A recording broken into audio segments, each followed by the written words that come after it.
ഉണ്ടെങ്കിൽ അതിപ്പോൾ വ്യവസായ രംഗത്തെ കുതിപ്പായാലും മറ്റെന്ത് ആയാലും അതിൽ അഭിമാനിക്കുക മലയാളികളാകിയാണ് അല്ലേ? അങ്ങനല്ലേ? നിങ്ങൾ ഞാനും ലോകത്തെവിടെയുള്ള മലയാളികൾ അഭിമാനിക്കും.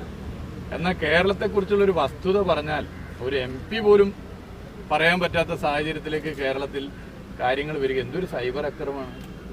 ഇന്നിപ്പോൾ ഒരു ദിനപത്രത്തിന്റെ എഡിറ്റോറിയൽ തന്നെ ഭീകരാണെന്ന് ഞാൻ മനസ്സിലാക്കുന്നത്. വീക്ഷണം ദിനപത്രത്തിന്റെ. എവിടേക്ക് നമ്മളെ നാട് പോകുന്നത്?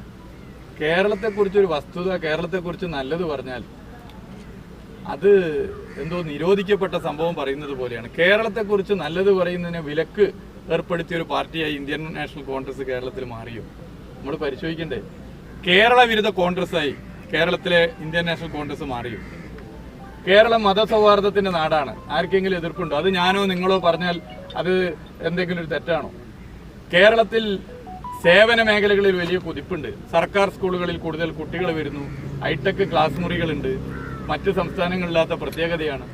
കേരളത്തിലെ സർക്കാർ ആശുപത്രികൾ, ധർമാശുപത്രികൾ, അവിടെ നല്ല സജ്ജീകരണങ്ങളുണ്ട്. ഇത് പറയുന്ന ഒരു വസ്തുതയല്ലേ? കേരളത്തിൽ വ്യവസായ കുതിപ്പുണ്ടായിട്ടുണ്ട്. ഇത് പറയുന്ന ഒരു യാഥാർത്ഥ്യമല്ലേ?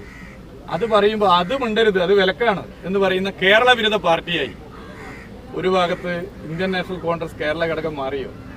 ഇത് വളരെ ഗൗരവത്തിൽ മലയാളികളാകെ ചർച്ച ചെയ്യുന്ന ഒരു കാര്യമാണ്. കോൺഗ്രസിൽ പ്രവർത്തിക്കുന്ന, നിസ്വാർത്ഥമായി പ്രവർത്തിക്കുന്നവർ പോലും ഈ കോൺഗ്രസ് നേതൃത്വത്തിന്റെ നിലപാട് അംഗീകരിക്കും.